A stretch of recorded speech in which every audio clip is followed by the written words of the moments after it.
ఇక రాష్ట్రంలో సంచలనం రేపిన సహస్ర కేసు వివరాలు సిపి అవినాష్ మహంతి వెల్లడిస్తున్నారు. ఇప్పుడు లైవ్ చూద్దాం.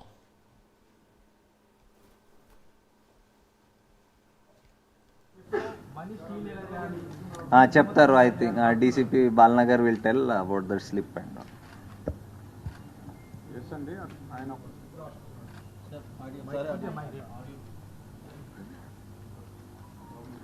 అవునండి, ఆయన ఒక స్లిప్ రాసుకున్నాడు. ఆ స్లిప్లో ఏంటంటే ఫస్ట్ ఒక గ్యాసు ప్లస్ టేబుల్ ఎట్లా రెడీ చేసుకోవాలి, తర్వాత లాకు ఆ గ్యాస్ను ఉపయోగించి లాక్ ఎట్లా ఓపెన్ చేయాలి, తర్వాత మనీ ఎట్లా తీసుకోవాలి, మళ్ళీ ఆ గ్యాస్ ఆన్ చేసి ఆ లాక్ చేసి ఎట్లా బయటపడాలి అని చెప్పేసి రాసుకొని లాస్ట్లో మిషన్ డన్ అని రాసుకున్నాడు. అంటే అది ఎప్పుడు రాసుకున్నాం అంటే కొద్దిగా ముందే, అంటే ఒక 1 month బ్యాక్ రాసుకున్నాం అని చెప్తున్నాడు. అంటే ఆయనకి ముందే ఆ థాట్స్ ఉన్నాయని మనకు అర్థమవుతా ఉంది. బ్యాట్ దొంగతనం కోసం వెళ్ళాడు. లేదు, మనం ఎన్నిసార్లు అడిగినా మనీ గురించి చెప్పడం లేదు. నాకు ఆ బ్యాట్ యాక్చువల్గా ఏంటంటే డిసీజ్డ్ వాళ్ళ తమ్ముడు 6 years ఉంటాయి, ఈయన కలిసి క్రికెట్ ఆడేవాళ్ళు. ఆ బ్యాట్ ఈయనకి బాగా నచ్చింది, స్ట్రోక్ బాగా ఉంది, నాకు బాగా నచ్చింది, నాకు ఇవ్వు నేను కూడా ఆడుతా అంటే ఇచ్చేవాడు కదా పిల్లవాడు. సో దాంతో నేను ఎట్లయినా దాన్ని సొంతం చేసుకోవాలనే ఆలోచనతో 2-3 daysగా ప్లాన్ చేస్తున్నామని చెప్పాడు. దానికోసం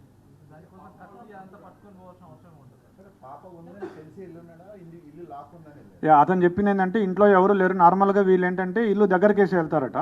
సో అట్లానే ఇంటి బోల్ట్ దగ్గరికి పెట్టి ఉంటారు, ఆ దగ్గరికి వేసి ఉంటారని చెప్పేసి వెళ్ళాడు. సడన్గా పాప ఉంది, పాప ఉన్నా కానీ పాప టీవీ చూస్తుంది, ఇతను వెనక నుంచి వెళ్ళాడు. అంటే అటువైపు తిరిగి చూస్తుంటే ఆ పాప వెనక నుంచి ఒకటే డోర్ ఉంది, వెనక నుంచి అంటే అదే డోరు, ఆ అమ్మాయి అటు తిరిగి ఉంది. ఇట్లా వెళ్ళి ఆ కిచెన్లో ఉంది బ్యాట్ తీసుకొస్తుంటే అప్పుడు ఆ అలికిడికి పాప చూసి దొంగ అని అరిచింది. అరిస్తే అతను పరిగెత్తబోతే ఆ అమ్మాయి పరిగెత్తుకుంటూ వచ్చి చొక్కా పట్టుకుంది. అతన్ని పట్టుకుంటే ఆ కోపంలో తోసేస్తే మంచం మీద పడింది. మంచం మీద పడ్డాక కళ్ళు మూసుకొని విచక్షణ రహితంగా పొడి చేశానని చెప్పాడు.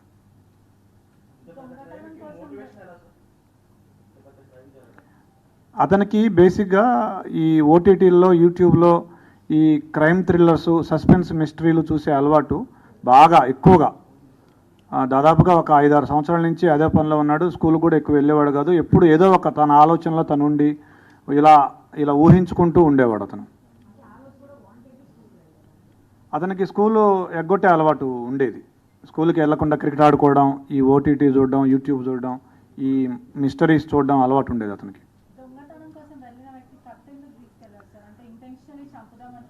అతను ఎవరైనా చూస్తే వాళ్ళని బెదిరించి రావడం, తర్వాత దాడి చేయటం, ఈ 2 ఉద్దేశాలతో కత్తి తీసుకుపోయినాడు.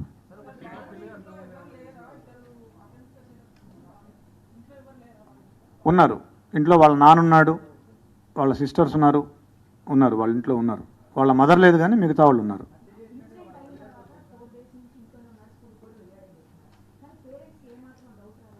ఎస్, పేరెంట్స్ వాళ్ళ మదరు నిన్న మనం వాళ్ళ మదర్తో మాట్లాడినప్పుడు అనింది, ఫస్ట్ రోజే పోలీసులు ఈ హడావిడి అంతా చేసి నేను అడిగాను మా అబ్బాయిని, ఏరా నువ్వేమైనా చేసావా అని అడిగాను, ఒప్పుకోలేదు. 2వ రోజు కూడా అడిగితే ఏమ్మా నువ్వే నన్ను పట్టించేటట్టున్నావే అని అన్నాడు, నీ మీద ఒట్టు అన్నాడు అని చెప్పింది వాళ్ళ మదర్.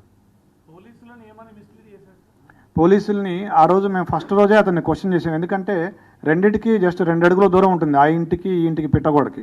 మేము క్వశ్చన్ చేసాం ఆ ఇంట్లో ఉన్న వాళ్ళని. 3rd, 4th floor, వీళ్ళు 4th floorలో ఉంటారు, 3rd floor నుంచి వెళ్ళొచ్చు. పోలీసులకి మాకేం చెప్పారంటే ఆ రోజు నాకు 10:15 ఆ టయానికి డాడీ అని గట్టిగా అరుపులు వినిపించాయి అని చెప్పాడు.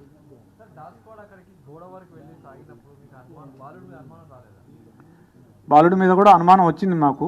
అయితే మేము ఒక లిస్ట్ ఆఫ్ సస్పెక్ట్స్ చేసుకున్నాము, దాని ప్రకారం చేసుకుంటూ వచ్చాము. నిన్న అతన్ని చేసాము. తర్వాత మాకు ఇంకొక క్లూ కూడా వచ్చింది. ఒక పిల్లాడు కూడా సమాచారం ఇచ్చాడు. ఇట్లా ఆ రోజు ఏ రోజైతే అఫెన్స్ జరిగిందో ఆ రోజు మార్నింగ్ 8:30 to 8:45 అతను ఆ గోడ దగ్గర, ఏదైతే గోడ దూకి వెళ్ళే అవకాశం ఉందో ఆ గోడ దగ్గర టచ్ ఆడాడు అతను చాలాసేపు, ఒక 15 minutes. ఆ సమాచారంతో మా అనుమానం ఇంకా ఎక్కువై, మా అనుమానం నిర్ధారణ అయ్యి అతన్ని మళ్ళీ విచారించాము. ఫస్ట్ ఇల్లు సెర్చ్ చేసాము. ఇల్లు సెర్చ్ చేస్తే మాకు ఈ లెటర్ దొరికింది, అతను రాసుకున్న లెటర్ ఏదైతే ఉందో అది. తర్వాత కత్తి కూడా దొరికింది. 3 కత్తులు ఉన్నాయి. ఏ కత్తి అంటే, సార్ నల్ల కత్తి, నల్లపీడి ఉంటుంది, దానికి అంచు నల్లగా ఉంటుందని అతనే చెప్పాడు. ఆ కత్తి తీసుకొస్తే ఇదేం చూపించాడు.